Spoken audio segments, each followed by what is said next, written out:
L'histoire de O-Block, ou O-Block, est principalement liée au quartier d'Inglewood à Chicago, connu pour sa réputation et son association avec les gangs de rue, notamment ceux qui gravitent autour de la communauté Black Disciple.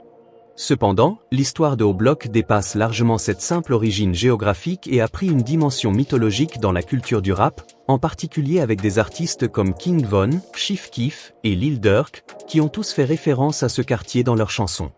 Aujourd'hui, je retrace le parcours fascinant d'O-Block, une aventure que vous ne voulez surtout pas manquer. Abonnez-vous maintenant pour suivre chaque étape de ce voyage unique. Michelle Obama a grandi dans le même quartier chaud que Chief Keef, King Von et Lil Durk. Originellement appelé Parkway Gardens, O-Block est officiellement un des quartiers les plus dangereux des États-Unis. On l'appelle aussi Weak City pour wild, sauvage, insane, dérangé, crazy, fou, et ce n'est pas pour rien. Construit dans les années 1950 dans le but de créer des résidences à prix abordables, O-Block est vite devenu un des quartiers les plus dangereux de Chicago. C'est dans les années 1970 et 1980 que les gangs ont pris le contrôle de la zone. Parmi les plus importantes, Gangster Disciple, GDs, et Black Disciple, BDs. Michelle Obama a vécu à O-Block dans les années 1960 et elle en garde un souvenir très différent. Elle dit se souvenir d'avoir vécu dans un beau petit immeuble paisible. Mais apparemment, le O-Block de l'époque de Michelle n'est pas celui d'aujourd'hui. O-Block, c'est aussi un épicentre du rap. Des rappeurs devenus légendaires comme Chief Keef, King Von, Fredo Santana et Lil Durk sont nés là-bas. De nombreux rappeurs se sont également affiliés à des gangs, ce qui a augmenté la tension dans le quartier. Si tu kiffes la drill moderne, tu as sûrement déjà entendu parler de l'album Welcome to O-Block de King Von, qui est mort une semaine après la sortie du projet. Reste savoir si c'est une coïncidence ou pas. O-Block n'est pas juste un nom, c'est un hommage à O.D.I. Perry, un jeune homme tué dans les conflits de gangs. Derrière ce nom se cache une histoire sombre, mais profondément ancrée dans la réalité de certaines communautés.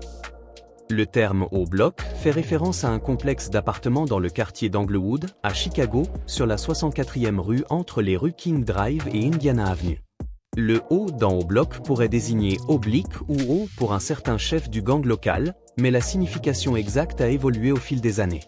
L'un des aspects clés de la zone est qu'elle a été un terrain de nombreuses confrontations violentes entre gangs rivaux, souvent liées à des questions de territoire et de trafic de drogue. Un autre nom incontournable lorsqu'on parle d'O-Block est celui de King Von, un rappeur très respecté originaire de ce quartier. Il a raconté l'histoire de son environnement et de la vie dans O-Block à travers ses textes. King Von a attiré l'attention du grand public avec ses récits détaillés de sa jeunesse, de ses luttes, et de la violence omniprésente dans les rues d'Englewood.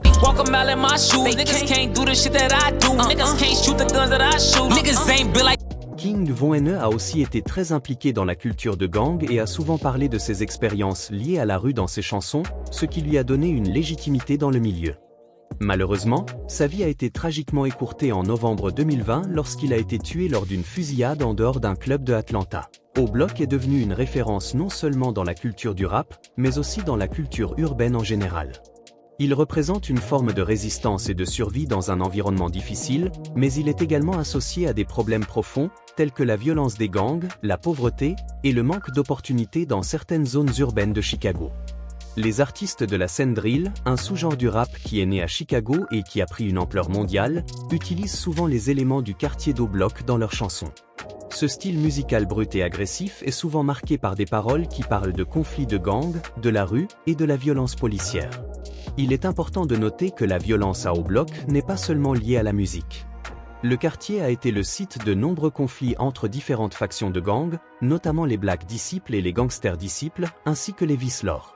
Ces conflits ont contribué à des taux de criminalité élevés, avec de nombreux incidents violents et des meurtres associés à des disputes de territoire. Les tensions entre les gangs ont également été exacerbées par l'apparition de rappeurs qui ont pris position pour leur quartier, ce qui a souvent intensifié les conflits entre les différents groupes.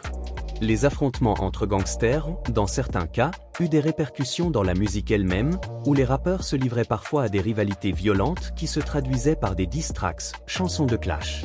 En résumé, O-Block est bien plus qu'un simple quartier de Chicago, c'est un symbole de la lutte urbaine, un lieu où la violence, la survie et la culture du rap se croisent.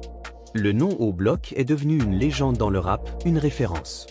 Incontournable pour ceux qui veulent comprendre les racines de la musique drill et l'impact de la culture des gangs à Chicago.